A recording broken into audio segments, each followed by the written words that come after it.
prayers. So as usual, we begin with Sri Guru Pranam and Mangalacharan. We dedicate this presentation to His Divine Grace, A.C. Bhaktivedanta Swami Srila Prabhupada.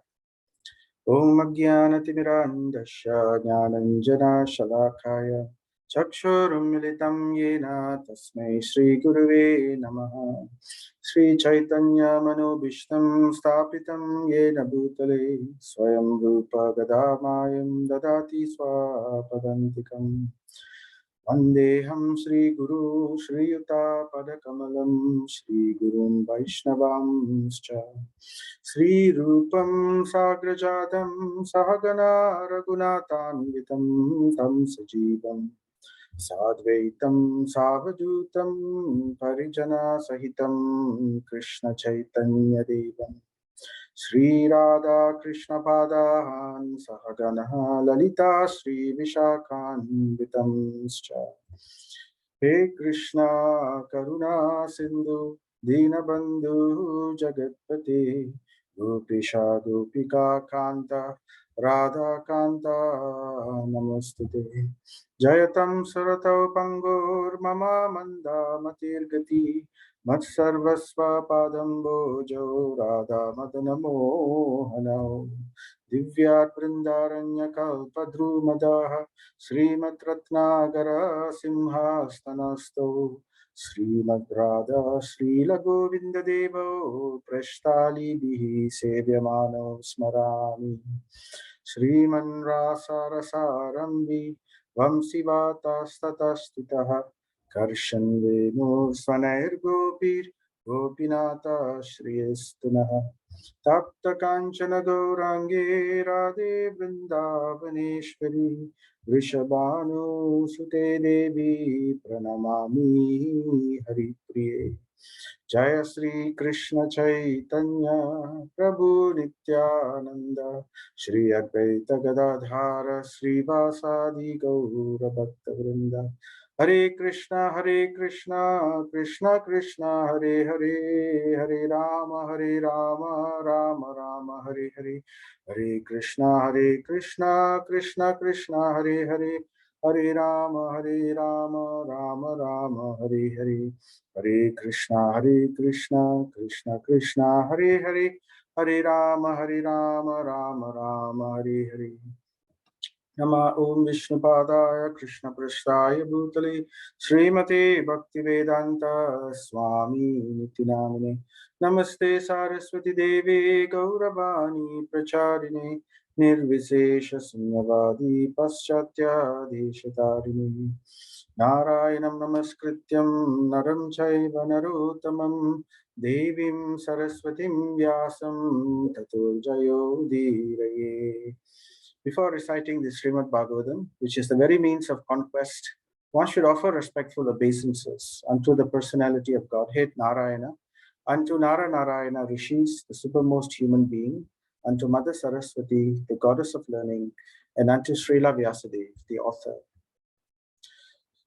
Nasta prayeshu abhadreshu nityam bhagavata sevaya bhagavati uttama sloke bhaktir bhavati naishtaki. Nigamakalpatarur kalitam phalam sukamukad amritadrava samyutam pibata bhagavadam rasam alayam muhuraho rasika bhuvi bhavakaha. Krishnaya Vasudevaya Devaki Nandanaya Cha Nanda Gopa Kumaraya Govindaya Namo Namaha.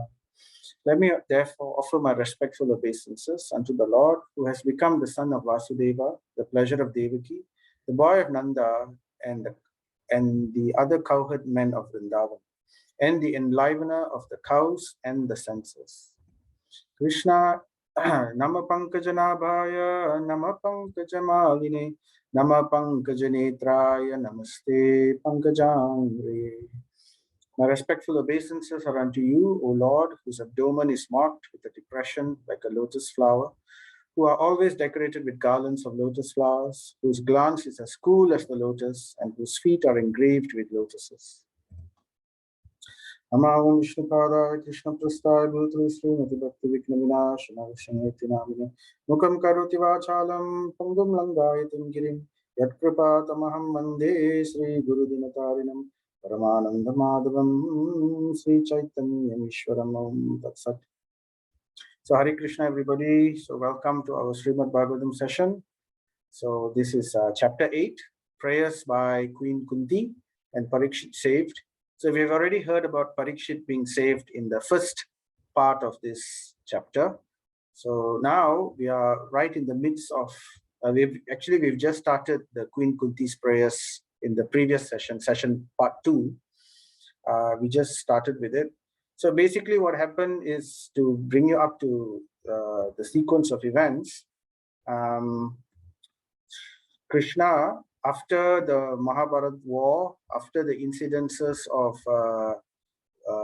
Parikshit Maharaj being saved from the ashtra of Ashwatthama, and that time Uttara came and begged for protection from the Lord. And right after all this is done, Yudhishthira Maharaj was installed as the king of the world. 3 Ashwamedha Yagyas were performed by the request of Lord Krishna, and Yudhishthira Maharaj performed this yagya. And after that, all this established, all settled down,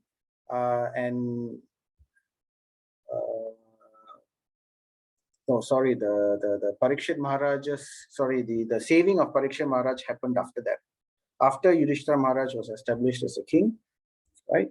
Then all this was happening, and after everything is done, Lord Krishna was about to leave Hastinapur.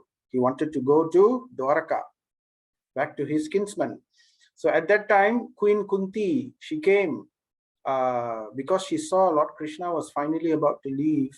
So, and her heart was overwhelmed because Parikshit, the baby, the unborn child, Uttara, was saved, and Lord Krishna was helping the Pandavas in so many ways.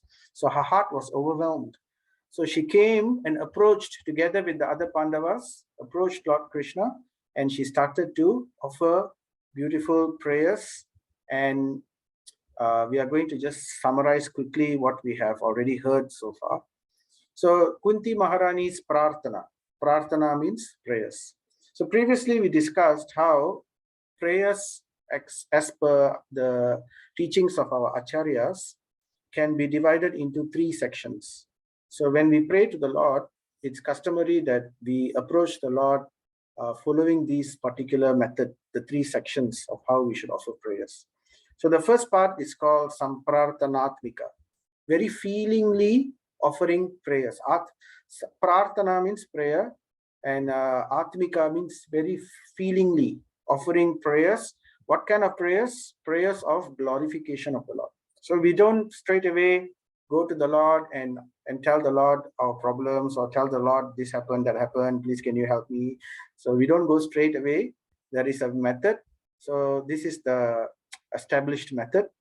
We begin by glorification.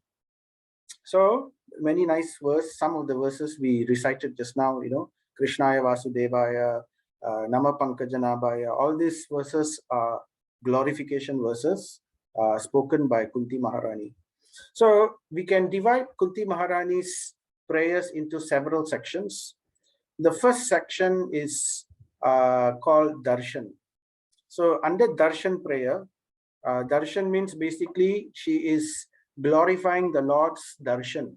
How the Lord's, it's not ordinary to just see the Lord, right? So the first part of this category was she glorified the Lord as Yogeshwara. Yogeshwara means Yoga Ishvara, the master of all mystics. So that is her glorification. So what kind of glorifications about Yogeshwara Krishna? So Kunti Maharani, she mentioned, you are Purusham Adyam Ishwaram. So she said that you are the supreme person, Purusha Adyam, the original supreme person. Adi means original, Purusham Adyam means supreme original person, and Ishwaram, controller. So therefore, in other words, the supreme personality of Godhead. So she straight away addresses the Lord in this way. You're not nephew, anything like that. Directly, you are the supreme original controller and the supreme enjoyer, the supreme person. Then she tells that you are Prakriti Param. That means you are beyond Param. You're beyond Prakriti. You are beyond material nature. In other words, you are transcendental. Material nature is subordinate to you. So she establishes that. And then she mentions how the Lord is Alakshayam. Alakshayam means he is invisible. Later, she will explain why the Lord is invisible. So then, these are the 3 points how the Lord is known as the master of all mystics. And one more point in the verse, Antar Bahir Avastitam. That means inside and outside, he is situated everywhere, inside and outside. So that could be understood as inside and outside the living entity, inside and outside the atoms. So the Lord is everywhere in his feature of Paramatma, isn't it? So this is all amazing. This is all mystical. So therefore, Yogeshwara. So in this way, she glorifies the Supreme Lord. And then she continues, right? She further describes the mystic powers of the Lord. You are Maya Javanika Achanam. Maya Javan. So she's saying you are like the curtain of you are covered by the curtain of Maya. Javanika means curtain, right? Maya is the Javanika, Maya Javanika. So Maya Javanika Akshanam, you're covered by the curtain of the deluding energy of the material energy of the Supreme Lord. So those people who are not having bhakti, they cannot see the Lord, right? So one has to develop the eyes to see the Lord, because right now one is covered with the eyes. How one is covered? By the deluding, illusory energy of the Lord. So this is also mentioned in the Ishopanishad, right? In the Ishopanishad, it says, please remove your shining effulgent light so that I can see your face. So that same idea, right? Maya Javani Kapchanam. And that's why, because Maya Javani Kapchanam, that's why, demons couldn't understand who the Supreme Lord was. Duryodhana, though Krishna was seen by both Arjuna and Duryodhana, one person knew Krishna is the Supreme Lord, but the other person didn't. Duryodhana couldn't see, he couldn't recognize. Even after so many proofs, he just couldn't. Maya Javani Kapchanam. And then Kunti Devi glorifies him as Agnya Dokshajam Avyayam. He is the primeval person beyond matter, and he cannot be understood by the foolish. Agnya. Agnya means the foolish. Adokshajam. He is beyond the purview or beyond the understanding of those who are foolish, mudas, right? Who cannot comprehend the Supreme Personality of Godhead. And then she goes on to say, Na lakshya se mudda drisha. So this is basically a continuation of that. You cannot be seen or understood by the muddas. They are ordinary people who do not have any understanding of the Supreme, cannot see the Supreme Lord. And therefore, when he comes to this material world, Kunti Devi is saying, though you come to the material world, you are invisible to so many people. The foolish cannot understand you, and you are behaving just like an actor in a drama. So nato natyadaro yata, as if like an actor acting his part, you are behaving in that way. So all this was covered in the second session of this chapter. And then finally she says, Katam pasyema hi striya. So you are Yogeshwara, you are so mystical, you are so mysterious. So people cannot recognize you, people cannot see you, right? You are hidden to the eyes. So how is it people like me, the women, the striya, Katam pasyema hi striya. So she takes a very humble mood and she says, how would I be able to see someone like you, right? So, but then it's a contradiction, isn't it? Because Krishna will be thinking, you are seeing me and you're giving me all these prayers. Because you're giving all these prayers, therefore you're seeing me. And then you are asking, how could people like ladies and all could see you? So the answer she herself will give after that. Then she begins by talking about the fortune of the pure devotees, Ananya Bhaktas. So who can see the Lord? The pure devotees can see the Lord, even if they are striyas, women. So anybody can see the Lord so long as they have the qualification. All they need is the qualification of the eyes of pure devotion. So in this way, she glorifies the Lord. Oh, you are the fortune of the Ananya Bhaktas. The pure devotees, they don't have anything else. The only thing which is of value to them is you. So, and that topic we will discuss further in today's session. More verses to talk about this point. So she talks about how you are Tata Paramahamsanam. You are the foolish cannot understand you, right? But the Paramahamsas and the Munis and the Amala Atmanas, those who are pure-hearted, those who are great souls, Paramahamsas, those who are Munis or the Jnanis who try to understand you through the scripture, they can begin to understand you. They can see you. They can begin to understand you. And particularly because you are giving them the Bhakti Yoga Vidarnartham. You are giving Artham. You are giving the meaning of Bhakti Yoga to all these people. So who is the people who can receive Bhakti Yoga, right? Those who are pure-hearted, that means they are not crooked, they are not having duplicitous thoughts. Those who are inquisitive, the Jnanis, and the Paramahamsas, the great souls, right? Liberated souls. So these people easily can take to your devotion. They can easily see the aspects of devotion to you. And then she glorifies Nama Pankajanabhaya, Nama Pankajamalini. And then she says, oh, Supreme Lord, you are so merciful. Because she's describing the mercy of the Lord. So she equates the Lord to the lotus. Your eyes are like lotuses. You are covered by lotus flowers. And your navel is lotus. It springs forth. Brahma comes from there. And your feet are lotus. So when she says Nama Pankajangriye, your feet are like lotuses, she is basically saying how the Lord is so merciful. The lotus is very much used as a description or as a metaphor to denote mercy of the Lord. So in other words, she's saying how the Lord is so merciful. But she's saying you are more merciful to your bhaktas, right? Example, Vasudeva, Devaki, Nanda, Maharaj, the Gopas, and the cows. You are very, very merciful to all of these people, particularly. And then she says, but I consider myself more fortunate than Devaki. Indirectly, she says. Why? Because Devaki only got to see the Lord in the beginning, at the time of birth. And after that, she couldn't see the Lord. But the Lord spent so much of his time, not so much in Dwaraka, but a lot of time coming and assisting the Pandavas. So in this way, she was always, the Lord was always giving his helping hand to the Pandavas. So therefore, she considers herself even more fortunate than Devaki. And then it leads her to say this particular verse. Why is she fortunate compared to Devaki?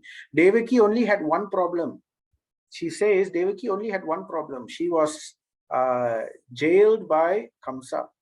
And you killed Kamsa and you freed her and all her problems were solved. But I am more lucky because I had so many problems.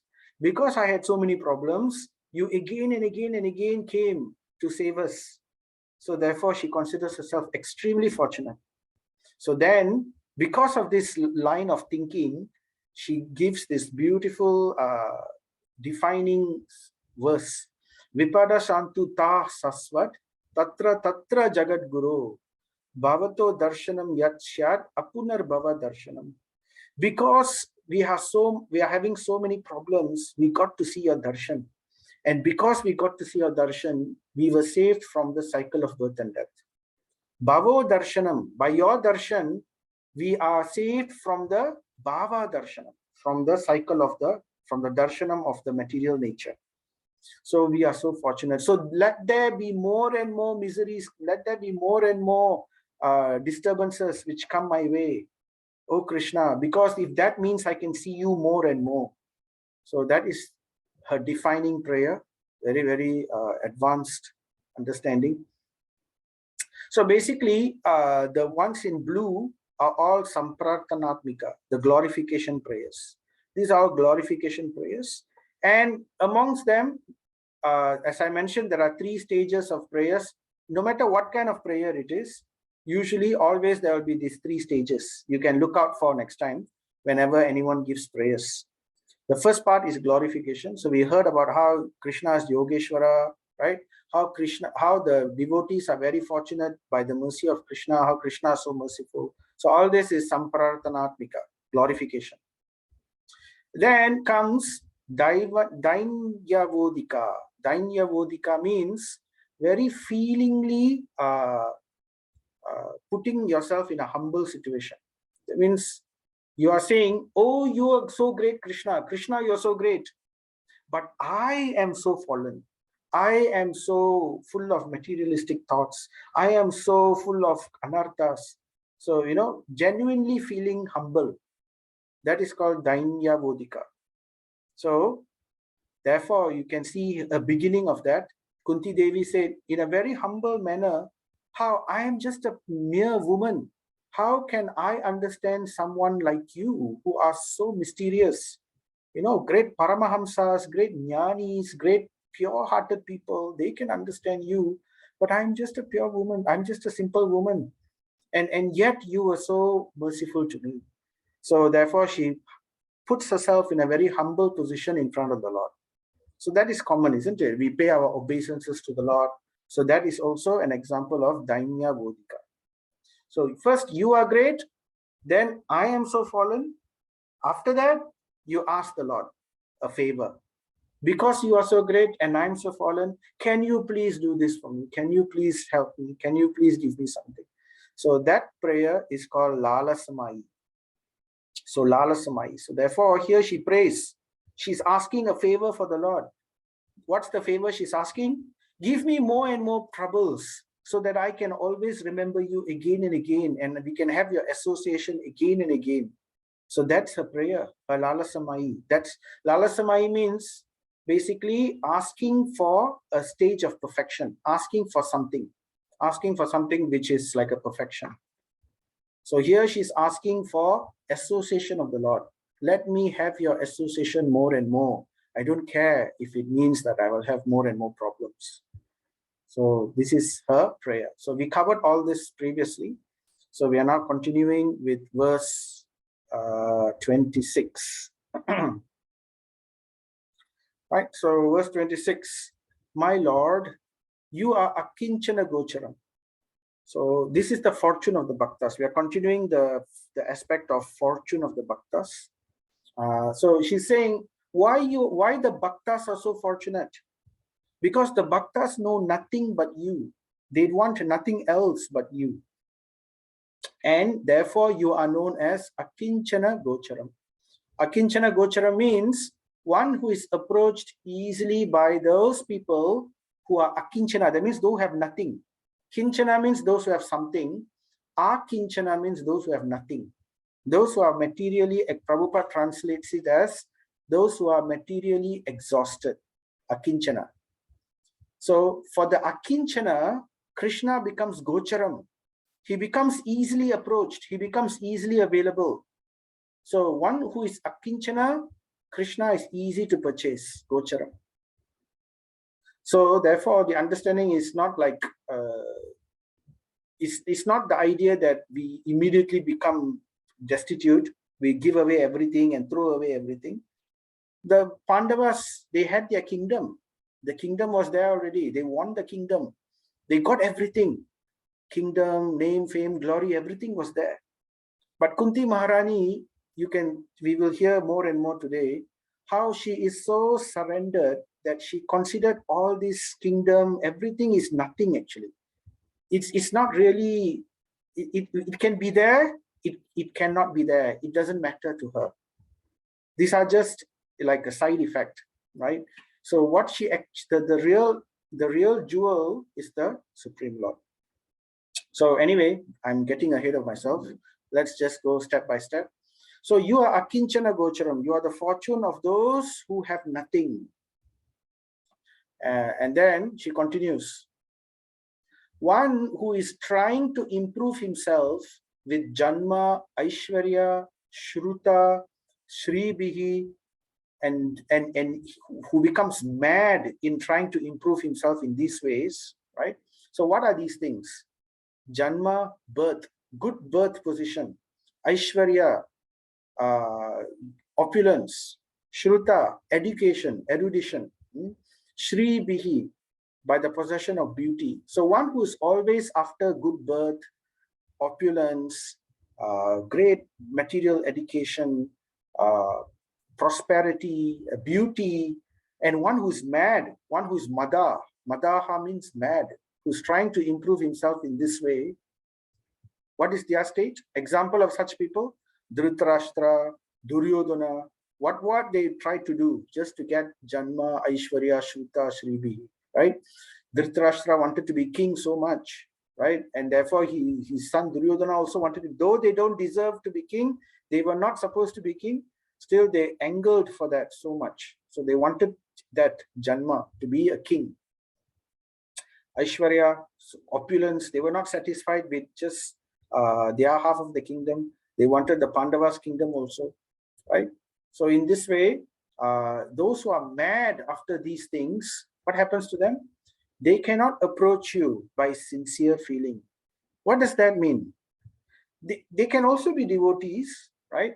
But if someone is always, what this means here is that if someone is thinking that Janma, Aishwarya, Sruta, and Shri, these things are a form of security for that person, then they will never have that feeling of approaching the Lord with complete surrender, because they feel secure. I'm secure with my Janma, I'm secure with my Aishwarya, I'm secure with all this. So there is some feeling of security.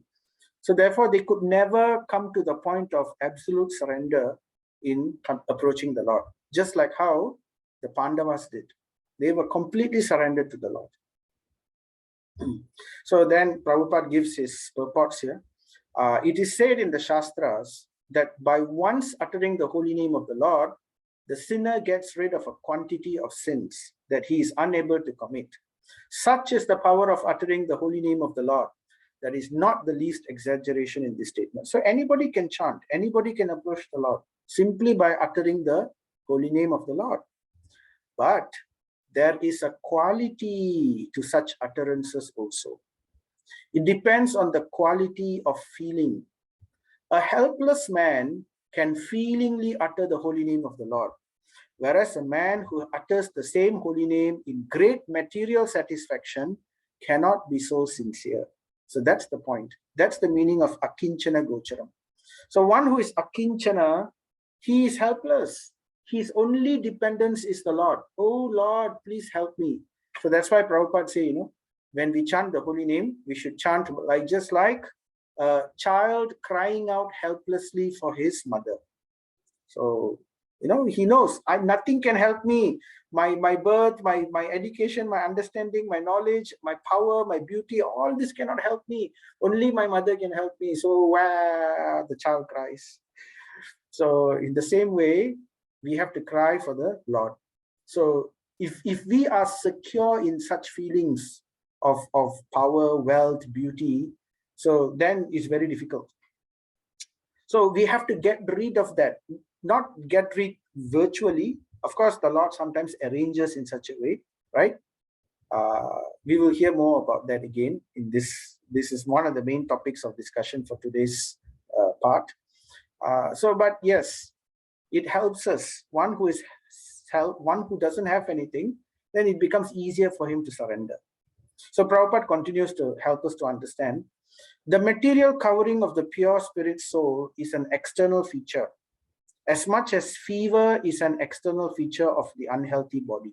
So material success, material advancement, all this becomes more like an external covering. The more we surround ourselves with material success, material advancement, the more difficult it will be for us to surrender to the Lord. Oh yes, we will pray to the Lord. Yes, yes, I'm happy. You are there, I'm here. I'll do my puja, I'll do my sacrifices. Yes, Hare Krishna, Hare Krishna. But that feeling that I need you, Lord. I really, really need you. I can't exist without you. I need your mercy. That feeling cannot come when one is taking security in matter. So therefore, there are two things. One thing is the Lord helps the pure surrendered devotee to remove away his attachment to material things. That is one way. Another way is we can train ourselves to be surrendered to the Lord, to understand that without the Lord, all this is nothing. So two things we can do in order to help our surrender. So if we don't help ourselves, then the Lord will help us by removing. So therefore, both can be there, right? Like Yudhishthira Maharaj had all the opulences, but he was renounced. So we have to develop that feeling of renunciation by higher understanding. So the general process is to decrease the degree of the fever and not to aggravate it by maltreatment. So the problem is not material opulence. The problem is attachment to material opulence. The problem is dependence to material opulence, taking security of material opulence. So there are some devotees who can be in great material opulence, but they are completely renounced, right? For example, Yudhishthira Maharaj, right? The Pandavas, they had great material opulence, but they were always dependent on the Supreme Lord. Same thing now also, Kunti Maharani also the same. But then there are some people who are very scared of material opulence, like Sudama, for example. He was extremely poor by choice. So he knew this statement, Akinchara Gocharam, and therefore he purposely kept himself very poor because he wanted to be completely surrendered to the Lord. So there are both types, right? So somewhere in between the rest of us. So Krishna knows what is best, and therefore he arranges accordingly.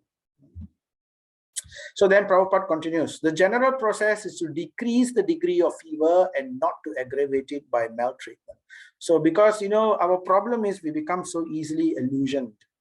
Little bit we get some name, little bit we get some education, little bit we get something, we become so proud. We take shelter of all these things. So that's the problem. Right? So then Krishna sees, oh, you are taking up devotional service. At the same time, you are trapped by these things. Okay, I will help you. Let me remove where necessary. Right? So that Krishna does for our benefit. Therefore, then, that's the reason, Rupa Goswami prays. He offers a prayer. I forgot the Sanskrit, but it's in one of the songs. He says, if you want to keep your material opulence, if you want to keep everything, if you want to remain attached to your family, if you want to remain attached to your wealth, to your material position, then do not go to that bank of the Yamuna where Shamasundar is playing his flute in his three-bended form. Do not take his darshan if you are attached to all this, because the moment you do it, Krishna will arrange for these devotees to surrender to him one way or another, either the hard treatment or the soft treatment. One way or another, Krishna will arrange for our surrender for him the moment we take up devotional service. Right? But that is the real thing. That is our real jewel. So therefore, on the other hand, such impoverishment is a good sign, as much as the falling of temperature is a good sign. The principle of life should be to decrease the degree of material intoxication. So that's the key word here. Materialism is not the problem. It is our intoxication to matter which is the problem. So that's why Vaishnavas, we work towards real renunciation. Real renunciation is yukta vairagya. It's not just vairagya. Yukta, complete or perfect renunciation, is to understand that everything is for the pleasure and for the service of the Supreme Lord. Oh, we got some salary. Yes, I will somehow use the salary for the pleasure of the Lord. How? There are many, many ways. And then if I'm working, I got this position, somehow I will use this position for the pleasure of the Lord. If I am having this fortune, if I'm having these facilities, somehow I will see how the Lord can be, or the Lord and his devotees can be benefited, how I can channel everything for them. So that is the idea. So that means we are not being intoxicated by matter. It happened to Prabhupada, isn't it? Just like how Prabhupada, he had his pharmacy business, Bose Laboratories. So then little by little, if you read Prabhupada's Leelamrita, Prabhupada took away everything. Not to say Prabhupada wasn't renounced, but this was part of his Leela. But by this, we can also learn. We can see the hand of Krishna in every reversal in life, especially those who are devotees. They can see, right? If something happens, a reversal happen in life, there is always a blessing behind it. So a devotee is expert to see the blessing, right? So that is the understanding. So fortune of the bhaktas. So here's a nice verse.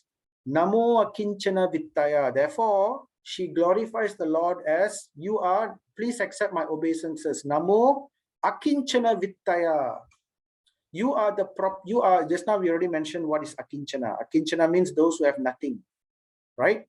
But those who have nothing, you are akinchana vittaya. You are the fortune, you are the property of those who are akinchana. Therefore, namo akinchana vittaya. Krishna, you are the property of those who have nothing else. In other words, those who are completely surrendered. Namo akinchana vittaya nivrita guna vrittaye atma ramaya santaya kaivalya pataye namaha. So Kunti Maharani prays like this. My obeisances to you, who are property of the materially impoverished. So Prabhupada says, material hankerings and spiritual advancement go ill together. So in the beginning, in our devotional life, it's like a train. A train runs on two tracks. So we have the material track, we have the spiritual track. But they are both opposite. So because one is, I want more and more material advancement, whereas the spiritual track is the opposite.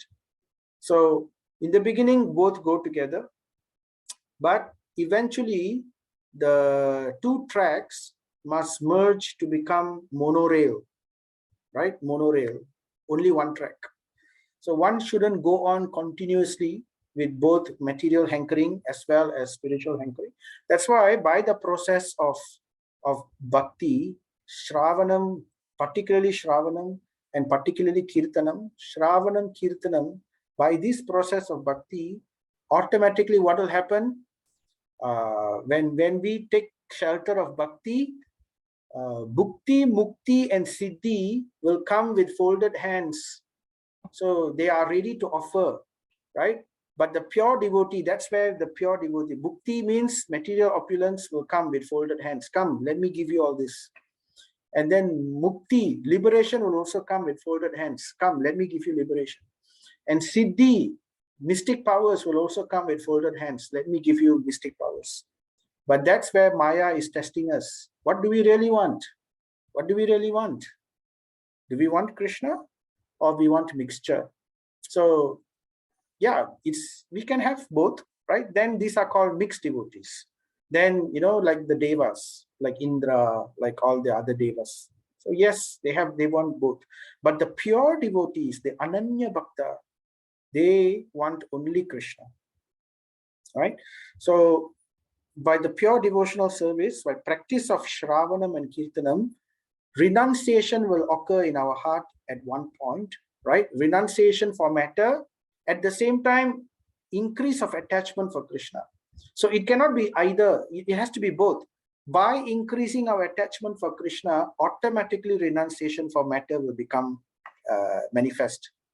The more we become attached to Krishna, the more automatically we will become renounced towards material things. all these material advancements, we will start to lose taste. So that's where we can see advancement happening. When we begin to lose taste, when we do it simply for the sake of duty alone, not so much because we are hankering after it. Okay, for the sake of duty, for the sake of maintaining my family, I need to do certain things. Okay, let me do it, right? But it's not because I hanker for this name, fame, glory, position, right? And eventually we will pray to the Lord, please let me only focus on this, on your devotional service alone. Just like how Kunti Maharani will pray, we will hear this, right? So Prabhupada, he continues saying, he explains further in his purport, advancement of material vision or material civilization is a great stumbling block for spiritual advancement. Why? Why is material civilization advancement a great stumbling block for spiritual advancement? Just now I said, right, the two tracks, so they are both opposite. Why? Because Prabhupada gives the answer. By diverting attention to so many unwanted things, human energy is spoiled. So, it's either we are in Krishna consciousness or we are in Maya, right? So if we are trying to satisfy material hankerings, then obviously we are in Maya. And so much of our energy is being used unnecessarily for the sake of material advancement. So that's why our motto in ISKCON, simple living, high thinking, right? So simple living and high thinking. So we don't want to complicate our lives. We don't want to do complicated material things. It's not necessary, right? Because we end up spending so much of our energy, of our time. So that's what's practically happening in Kali Yuga, isn't it? 24 hours is given in a day, and or we could say 365 days is given. And how many hours is there? Oh, there's a lot of hours. But how much do we actually use for spiritual advancement? Oh, we don't have time to hear Bhagavatam. Oh, we cannot even finish the Bhagavad Gita. Oh, we cannot read Prabhupada's books. Oh, we don't have time to hear this lecture. Oh, that sannyasi has come, but I have no time to go and see him. So that's our unfortunate status, isn't it? Because we spend so much of our time running after the rat race. So that's what Prabhupada is saying here, right? So for the Akinchana, just like we have a story, the story of Sanatan Goswami. Sanatan Goswami there was once a person who heard that Sanatan Goswami had a very special jewel which can give the person everything he wants. So he went to Sanatan Goswami and then he said, "Oh, Sanatan Goswami, I know that you have something with you that you can bless me, that please bless me. What is your greatest treasure? I want your greatest treasure." So when Sanatan Goswami said, "You want my greatest treasure? Are you sure you want my greatest treasure?" So then that man said, No, I want what will give me what he thought was the greatest treasure. So Sanatan Goswami asked him, what is the greatest treasure? Then the man said, "Oh, material prosperity. That is the greatest treasure, obviously. I want the greatest treasure. Give it to me." So Sanatan Goswami said, "Okay, very well." So he said, "Go to the back of my hut where there is a rubbish area where we throw away discarded prasadam, all the broken pots we throw over there. You go there and then you will search in the rubbish area until you find a shining rock. And that is what will satisfy you then. If you want, since you're looking for that, you can take that. That will give you everything you desire." So the man went and he found this rock. It's a very special, beautiful rock. It's like a Chintamani jewel. So Chintamani can give you whatever we want. So what he wanted gold, he wanted palace, he wanted aristocratic relationships, he wanted so many things. So he got all these things. But then later he thought, I don't think that was the greatest treasure of Sanatan Goswami. Because if it was the greatest treasure, he wouldn't have kept it in the rubbish area. He would have kept it in a more secure area. So I think he cheated me. That must not have been the greatest treasure of Sanatan Goswami. Let me go to him again and ask him again. So he went to Sanatan Goswami and he asked, well, no, I think you have cheated me. This is not your greatest treasure. What this Chintamani jewel you give me is not your greatest treasure. I think you have something greater. Then Sanatan Goswami said, yes, you caught me already. Yes, you exposed me. You are right. That is not my greatest treasure. Actually, that was nothing. It's nothing in comparison to what I have. That's why I kept it in the rubbish area. Then the man became greedy. Say, oh, then tell me, what is the greatest treasure? Then Sanatan Goswami said, you really want what is my greatest treasure? Then the man said, yeah, give it to me. Then he said, if you want my greatest treasure, there is a condition. The condition is you have to throw away this Chintamani jewel into the middle of the Yamuna, the river, right? You have to throw it. You cannot get it, because in order to get that greatest treasure, you cannot have this treasure with you. The Chintamani jewel cannot be there. So it both don't exist together. So then the man said, he thought and thought and thought, and then after that, while he was thinking in this way, Sanatan Goswami told him, okay, while you're making up your mind, you think about it. And then he's continued to chant in his beats.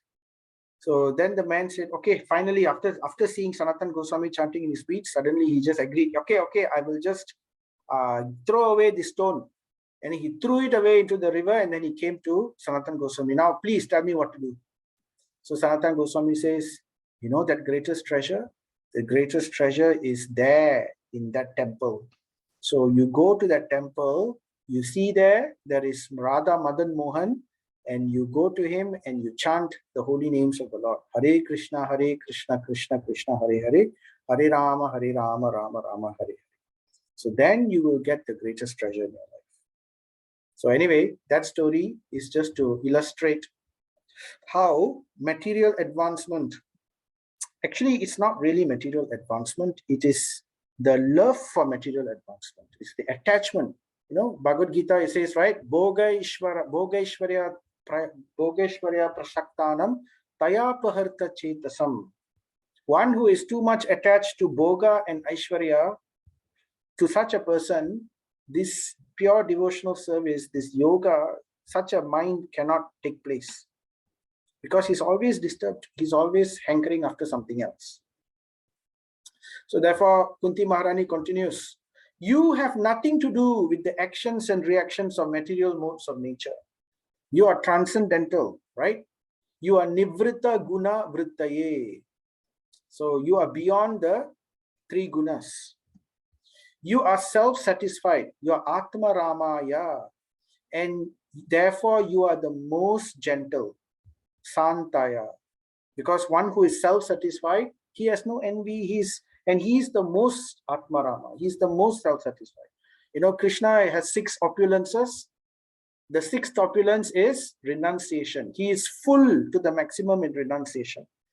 Why is renunciation an opulence? Because renunciation gives peace, complete peace. Other things cannot give peace. Renunciation can give peace. So therefore, he is the most gentle, and you are Kaivalya Patayena. So you are the master of the Kaivalyas, those who are the monist. You are the master of those who are basically who only see you as the Supreme Lord. In other words, you are the master of the devotees. So I bow down to you. So Kunti Maharani is offering her prayers. Oh Lord, I consider your lordship to be Kalam, Ishanam, Anadi, Nidanam, Vibhum. So he says, I consider you, O Supreme Lord, to be supreme time, Kalam. Kalam is supreme time. To be Ishanam. Isha means the supreme one Lord, the ultimate supreme Lord. Anadi, without beginning. You don't have a beginning, Lord. Everything else has a beginning, but you don't have a beginning, right? And you are Nidanam. Anadi Nidanam. Sorry, Anadi is together. Anadi Nidanam means without beginning or without end. So Bhagavad Gita also, Krishna says that, isn't it? I am the beginning, I am the end, I am the middle, I'm everything. I don't have anything. I don't have beginning nor end. And so this is basically the indication how the Lord is now achintya. Achintya means is inconceivable. How to understand? How to understand his supreme time? How to understand that he has no beginning, he has no end? We cannot understand in our head. These are all very abstract concepts. We cannot understand. So we can only understand when we are in the spiritual world, right? So therefore, the Lord is known as Achintya. The Lord is mysterious, inconceivable. And you are Vibhum, you are greatest, you are all pervading. How can we understand the Lord is all pervading? It's very mysterious, right? Of course, we can understand a bit by the information given, how he's Paramatma and everywhere he's there, right? But still, it's very mysterious. In distributing your mercy, you are summum to everyone. Now, she is just contradicting herself. Kunti Maharani earlier only said that the devotees are very, very fortunate, right? You are the fortune of the devotees. You are the fortune of those who have nothing. You are akinchana gocharam. You are akinchana vittaya, right? All this she mentioned. But now she's contradicting herself. But then you are equal. You are samam to everyone. So how to understand this? So we will hear more, right? So anyway, she continues, the dissensions between living beings are due to social intercourse only. So what happens? So basically she's saying, whatever people are thinking about you, whatever people are thinking differently, that you are not fair, that you're not, you're partial, all this is simply due to how the interactions between living entities. So when the living entities interact with each other, whatever dissensions are due to them only, not due to you, O God, O Supreme Lord. So Prabhupada will explain. He explains, the living beings are given as much freedom as they deserve. And misuse of that freedom is the cause of suffering. So the Lord has nothing to do with the problem of the living entity, right? So this is what it means by dissension between living beings are due to social intercourse. So basically socializing with matter. Those who misuse freedom are put into miseries destined by the eternal Kala. So the Lord comes as Kala, and he, in this way, it gives them what is due, what is good, what is bad in due course of time. So Kala offers the conditioned souls both happiness and miseries. Why? Where is this coming from? Where is the happiness and miseries coming from? Is God the cause of the happiness and the cause of miseries? No, right? Everyone is suffering and enjoying the result of his own destiny. This destiny is made by the living beings in course of social intercourse. So this is what it means here. So in other words, Krishna also says, right, in Bhagavad Gita, he says in Bhagavad Gita that you are not the doer. The doer is the three modes of nature, and it's by your desire that you are put into different situations. And due to ignorance and due to desire, one contracts with material nature and karma is born, action is born. And therefore, this action traps us within this material, because every action has a reaction. So the reactions trap us within the three modes. So it is basically due to our desire and due to ignorance. So it's nothing to do with the Lord. That's the reason we are going through the miseries. So then Kunti Devi says, "Oh Bhagavan, no one can understand your transcendental pastimes, which appear to be human and are so misleading." So remember earlier, Kunti Maharani, she contradicts herself. She said that, oh, you are fortune of the devotees. But after that, she says, but then again, you are equal to everyone. So when she says you are equal to everyone, what she actually means is that he is equal in everyone by mercy. So she is going to explain in the next few verses later. After that, we will come back to that point. But first she says, you appear to be human and you are so misleading. So still continuing in the same point of Achintya. You're bewildering. Your leelas are very bewildering. So many bewildering things you do.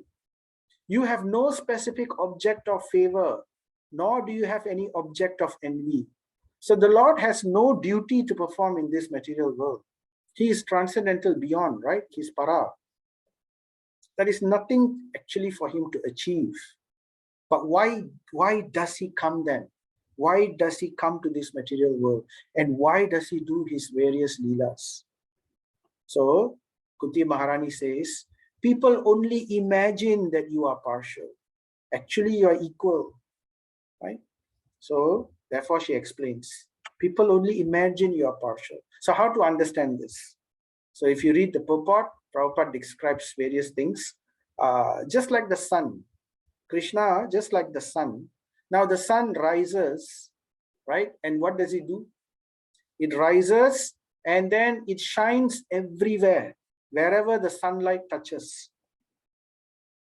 Now, there are some things, when the sunlight touches, the item becomes very, very powerful. For example, the sunstone, So this is a sunstone. It is said that the sunstone captures the light of the sun. It's grown that way. It's transcendental science. It's a subtle science actually. Scientists don't understand this yet. But basically, sunstones are grown by the light of the sun in a certain way. Just like how it's described in scripture, pearls, pearls grow due to the influence of Rahu.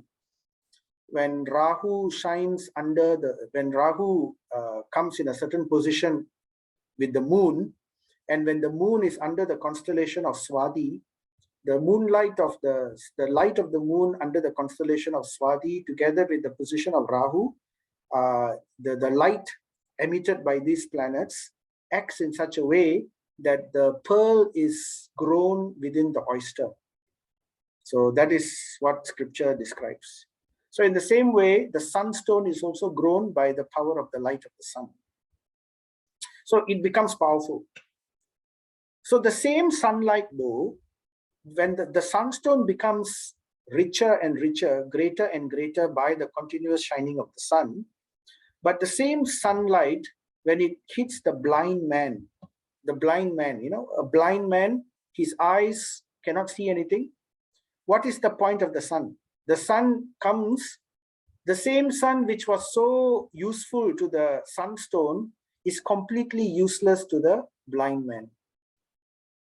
So another example, this is an example of before that example. The point here is, we're trying to say here is, depends on the person. So the mercy is equal. The sunlight gives equal mercy to everyone, right? It shines everywhere. It doesn't say, oh, I will not shine in the courtyard of a murderer. I will not shine in the courtyard of a thief, right? I will shine my sunlight equally to everyone.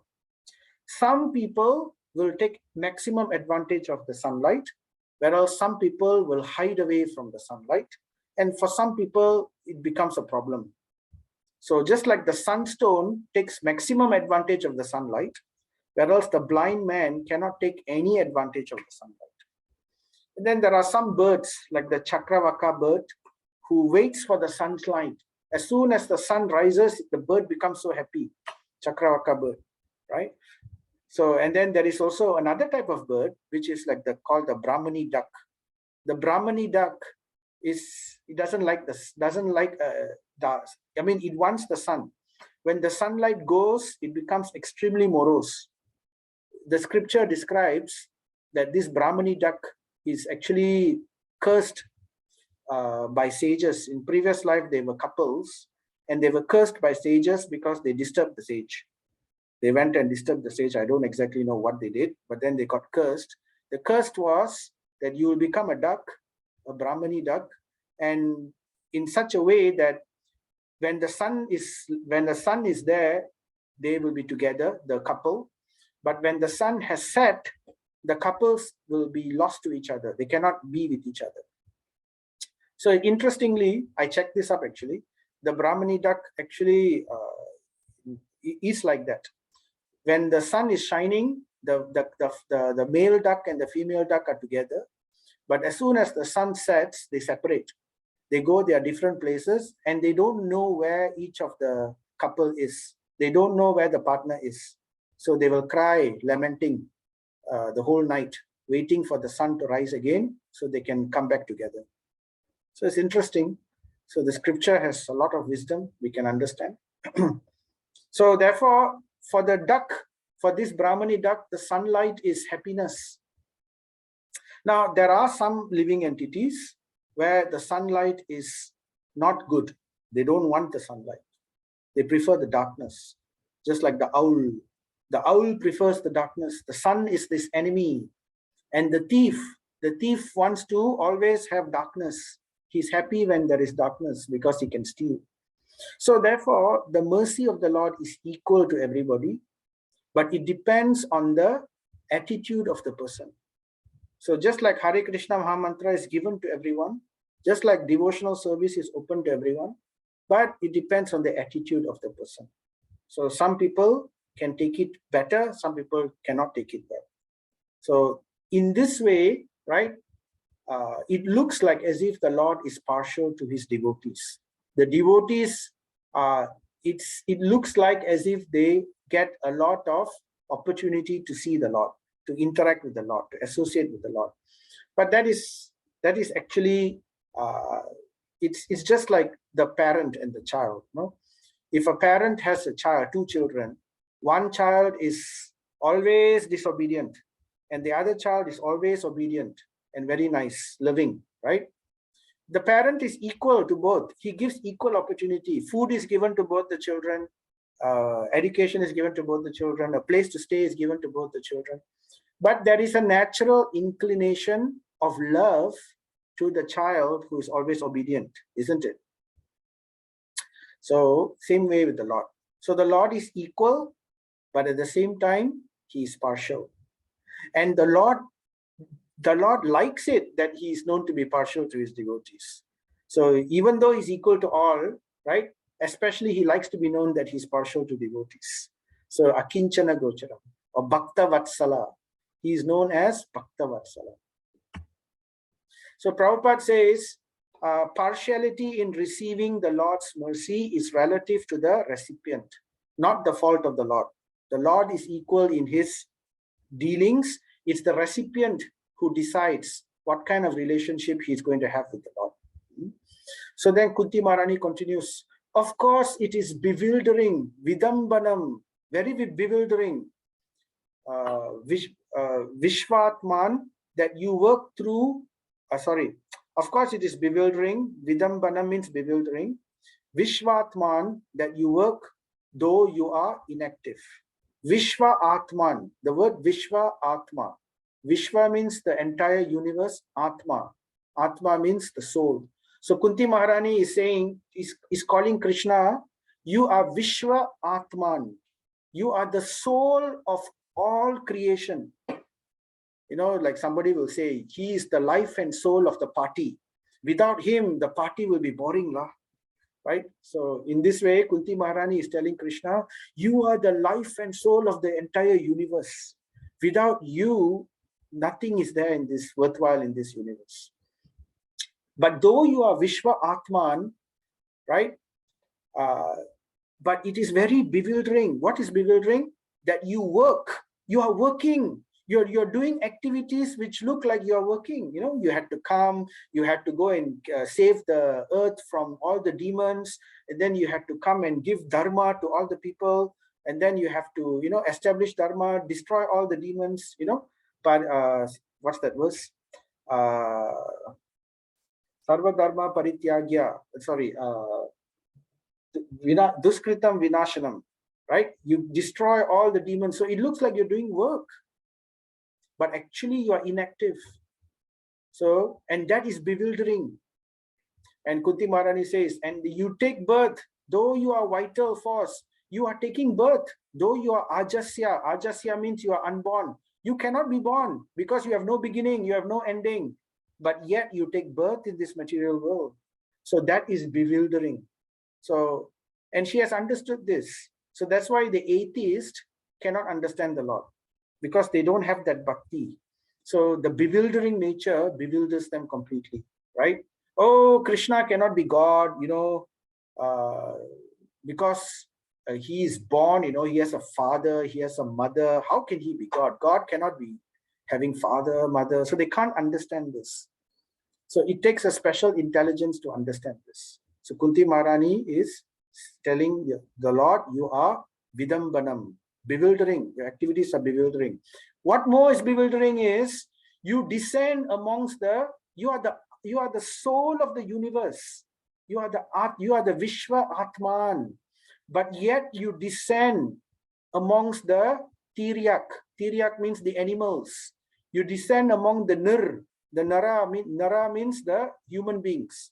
You descend among the Rishis, the Rishisu, among the Rishis, the Munis. You descend among even the aquatics.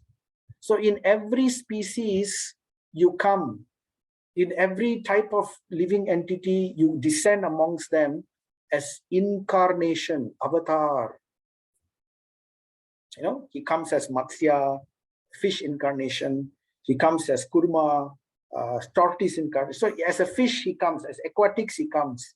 As a reptile, also he came. Reptile, Adisesh, snake, tortoise is also a reptile, right? So in this way, as bird, also its expansion, like Garuda and all that. And in different ways, he comes.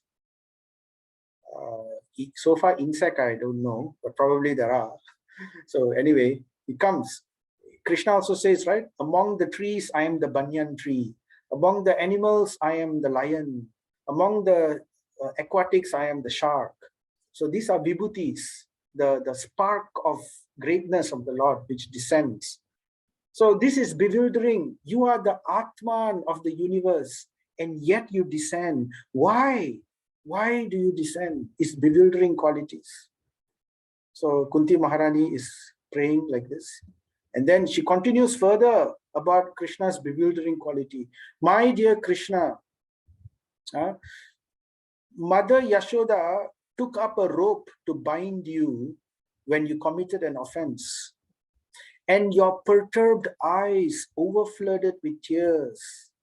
You actually cried, Krishna, and these tears washed away the Anjana from your eyes. And you were afraid.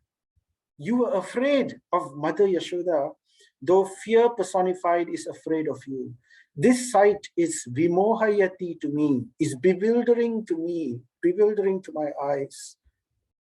So again, establishing Krishna's position as Achintya. So this is the nature of the Supreme Lord. He is beyond logic, beyond understanding. He is bewildering leelas and bewildering qualities. So that we have to understand about the nature of the Supreme Lord. Very important part. And therefore, she starts saying, therefore, why do you do all this? Why do you descend all this? Why do you descend as these avatars amongst all these animals, among the Tiryak, among the humans, among the rishis?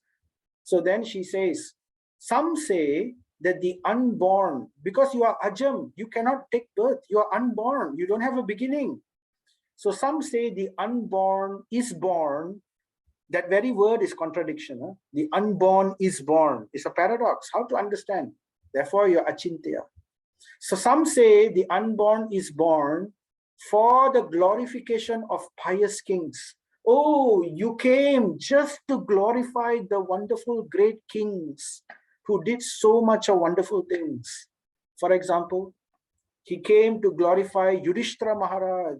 Simply to glorify the greatness of Yudhishthira Maharaj, you came to glorify the Pandavas. And you came to give happiness to Dasharatha. As Lord Ram, Dasharatha was such a great king, and you came just to give him pleasure. And you also came to give pleasure to Dhruva Maharaj. Dhruva Maharaj also became a great king. And from his childhood, he met the Lord, right? And you came to Swayambhuva Manu. Priyavarta Manu, I think. Priyavarta Manu. You came to Manu, right? The great king Manu as Matsya avatar. And in this way, you saved Manu and all his the people and all the animals and all the plants. You saved them from the great flood. So you came to glorify the king and you came to help them. And then we also have the story of Indrayumna Maharaj, right? You came to give darshan to Indrayumna Maharaj as Jagannath in this way. And then you also came to glorify Indra. Who is Indra? The king of heaven. And you came to glorify the king of heaven. How he glorified king of heaven? He came as his younger brother. The Lord came as Bali, as Vamanadev, Upendra, Trivikrama. He came as the younger brother of Indra. And in this way, Indra became glorified. The family of Indra became glorified. So this is the reason some say that you came. So it's bewildering, right? But we can understand, here I put the picture of the sun, right? Even so that he came and took birth in all these family members, right? Still, just like the sun is born in the east, you know, you could say the sun rises in the east. So that in poetically, you could say the sun is born in the east. But does that mean the sun belongs to the east, right? No, because it is just a perception only, right? The sun is always there. It's the relative movement of the earth, isn't it? So the sun is never taken proprietorship. The East cannot claim that he is my son, therefore I will take possession of the sun. The East cannot say that. So in the same way, though the Supreme Lord, the Ajam, the Vishwa Atman takes birth in all these families of kings, right? But nobody can claim that the Lord is actually of that family or of that kingdom. So though he has names like Yadu Nandan, Raghuvira, right? But still, actually, the Supreme Lord is beyond. So Kunti Maharani is actually telling the actual position of the Supreme Lord. But still, the Lord likes it to be known as Yadu Nandan. He likes to be known as Yashoda Nandan. Even though he doesn't belong actually to Yashoda, but still he wants to be known as the child of the Supreme, as Yashoda. So this is the wonderful, bewildering, amazing quality, the endearing quality of the Supreme Lord. He is so far great, but yet he wants to always be associated with his pure devotees, right? So then others say that he is born to please Yadu, Yadu Priyasya. Yadu is the great king after which the Yadava dynasty is named after. And he was very, very dear. Priyasya, the word Priyasya is used. He is very dear to the Supreme Lord, Yadu, Maharaj Yadu.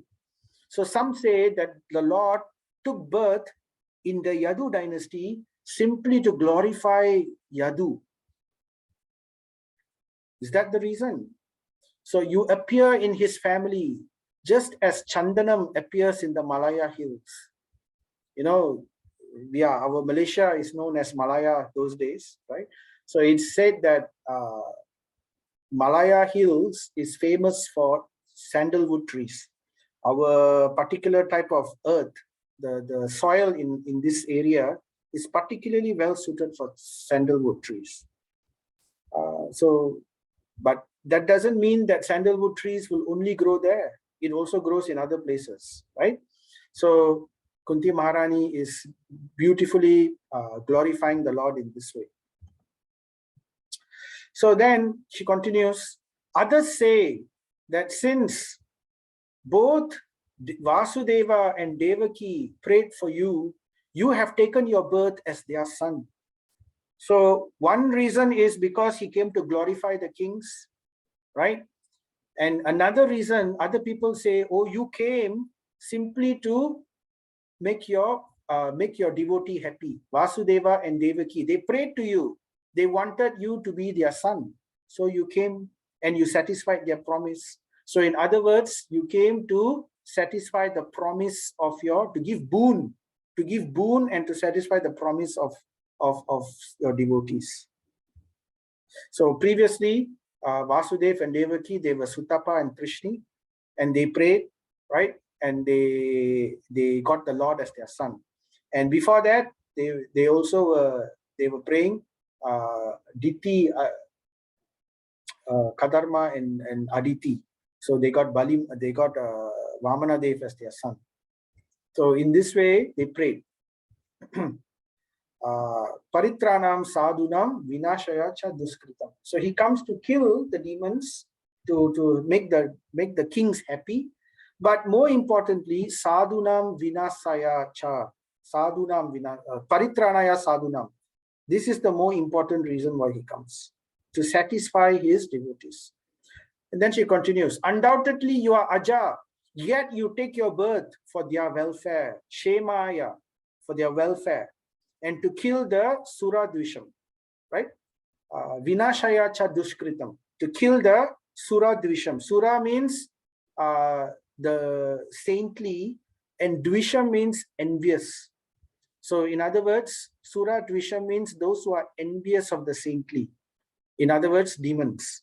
So he comes to kill the demons. The words, right? Paritranaya sadhunam vinashaya cha duskritam. So to kill the duskritams, that is one reason. But more importantly, to satisfy the sadhus, paritranaya sadhus. So that is the reason. And then others say that the world Buri Barenau, like a boat at sea. Buri Barenau Buri means extremely. Barenau, Baran means burden. The earth is so burdened, it's like floating like a boat at sea due to being burdened. It should be floating above, but it's floating within the waters. So others say this is the reason that you came, to save the earth, because the earth is burdened. Why is the earth burdened? The earth is burdened by the presence of demons, right? By the presence of those who lie. So all these are demonic, and they burden the earth. So the earth is very much aggrieved. And because of this, right? And by the prayers of, and that Atma Bhuva prayed for you. Atma Bhuva is Lord Brahma. Brahma is known as Atma Bhuva. What it means? That means he is born without a mother. He is born directly from the Atman. Where is Brahma born from? He is born from the navel of Garbhodakashayi, of Shirodakashayi Vishnu, isn't it? So from the navel of that, Garbhodakashayi Vishnu. From the navel of Garbhodakashayi Vishnu, Brahma is born. So Lakshmi is there, but no contact with Lakshmi. Simply by directly from the contact of the Supreme Lord's navel, Lord Brahma is born. So therefore he is called Atma Bhuva. He is born directly from the Atma, the Supreme Atma. Which Atma? Vishwa Atma, the one that Kunti Maharani just named just now. And so you have appeared to diminish the trouble, because earth is burdened and Brahmadev prayed to you, so you came to diminish the trouble of the earth. So he came as Matsya Avatar. He saved the earth, right? He saved the Vedas from inundation. And then he came as Varahadev. He lifted the earth from the lower regions of the world, of the universe. Again, he saved the earth. He came as Lord Krishna and Balaram. He lifted the burden of the earth by killing all the demons. He came as Ramachandra, also killed millions of demons and lifted the burden of the earth. So, like this. So here we see how Lord Brahma always prays to the Lord. He goes to the ocean. He goes to the shore of the milk ocean, Shweta Dweep. You know, Shweta means white, milky white, and Dweep means island. So this is the local embassy where the Lord establishes his position there in the material universe, Shweta Dweep. And over there he reclines and he cannot be seen. So Brahma will go to the shore of the ocean. He cannot enter to the ocean. He just goes to the shore and he prays. And if his prayers are answered, he will hear a voice, Lord Vishnu speaking. If he is very fortunate, then he will see the vision of Lord Vishnu reclining on Adisesha. Then he is able to see. In this way, he prays. So Kunti Maharani continues, Bhave asmin klishyamananam avidya kama karma bihi shravana smaranar harni karisyan iti kechana. She says, and yet others say that you appeared for the sake of, what is the reason he appeared? You appeared for the sake of saving the suffering conditioned souls. So this is a nice verse, nice to remember also. To save the conditioned souls. Bhave asmin klishyamananam avidya kama karma bihi. So saving the conditioned souls from where? From what? Why are they in conditioned situation? Due to, so it says here, avidya, kama, and karma bihi. So karma, kama, and avidya. What is the root cause? The root cause is avidya. Avidya means ignorance. Because of ignorance, one desires karma for the wrong things, misuse of his free will. And due to this karma, he gets entrapped in karma, in reactionary work. So therefore, he gets caught, tossed in the three modes of nature. He's drowning in the ocean of samsara, and he cries out, and the Lord, by his mercy, he comes to save. Right? So is that the reason? So how does he save? How does he save the people who are tossed in this ocean? What does he do? And Kunti Maharani continues to the next point, right? By Shravana Smarana Arhani Karisyan iti Kechana. How does he save them? He saves them by rejuvenating bhakti. Karisyan iti Kechana. By rejuvenating bhakti, specifically Shravana, hearing, Smarana, remembering, and Arhani, Arhana. Arhana basically means worship, deity service, deity worship. So by Shravana, Smarana, and worship, in this way, he specifically comes to, this is a specific mercy to save the living entities. And particularly Krishna showed this, right? Krishna showed this by enacting all his wonderful pastimes, his pastimes with the Pandavas, his pastimes with the various queens of Dwaraka, his pastimes with the gopis, and especially he came even more as Chaitanya Mahaprabhu to show his wonderful pastimes. So Chaitanya Mahaprabhu showed exactly how to, by Shravana, Smarana, and Kirtan, and worshipping the Lord, how one can be saved. So Chaitanya Mahaprabhu especially showed this. So Prabhupada says, a living entity cannot help but render service because he is constitutionally made for that purpose. So we are naturally made to be servants, right? The only function of the living being is to render service to the Lord. That is our function. But due to our conditioning, right, we only need to reawaken all this. So therefore, how to do that? The Lord came to show us all this. As Chaitanya Mahaprabhu, he came as Krishna, but specifically as Chaitanya Mahaprabhu to show us exactly how to do it. Okay, so, and we will end with this one. So Shrivanti Gayanti Grananti Abhikshna Shaha Smaranti Nandanti Tavehitam Janaha Ta Eva Pasyanti Achirena Thavakam Bhava Pravaho Paramam Padam Bujam. So Kunti Maharani says, oh Krishna, those who continuously hear, chant, and repeat your transcendental activities, right? Shravanti, Gayanti. So those who continuously, Abhikshanaha means continuously, not a once in a while thing, every day who chant and hear and repeat your transcendental activities, or those who take pleasure in others doing so, right? Smaranti, so those who take pleasure in other people remembering, right? What happens? Certainly they see your lotus feet, which alone can stop the repetition of birth and death. So she's establishing it very clearly. She's certifying it. Yes, this is the way to attain the lotus feet of the Lord, by Shravanam, Kirtanam, right? And Smaranam. by remembering. They can certainly attain your lotus feet. All right, so it's now 9:26. We will stop over here, right?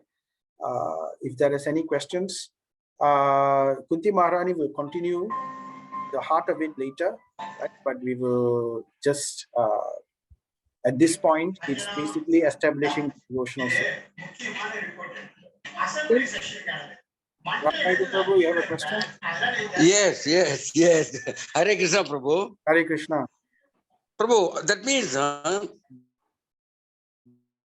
Brahman, we cannot, the definition of the word born is not suitable, isn't it? Because he was created by Vishnu.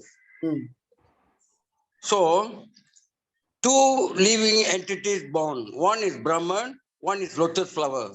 Now, which is which first? But in the Srimad Bhagavatam, it is said that Brahman is the first living entity born.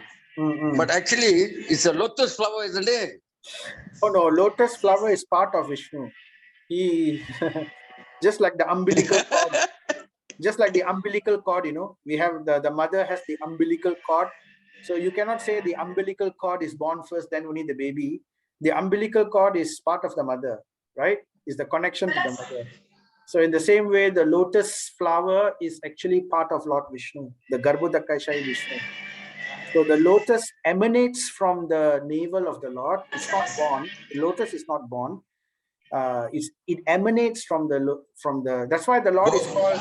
That's why the Lord is called Nama Pankaja. Nama Pankaja Nabaya. Nabaya. Lotus is part of him. And Brahma is born from that lotus. So yes, he's the first entity. Brahma is the first entity. Oh, I was always confused with that because the lotus flower was mentioned.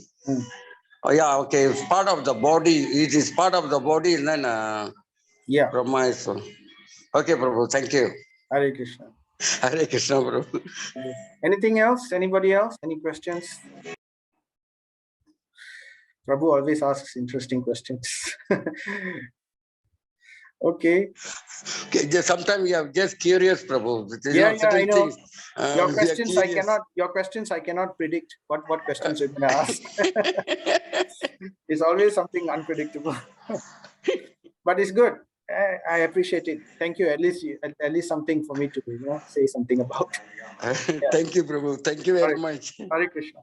So if there's nothing else, thank you very much. We will end here.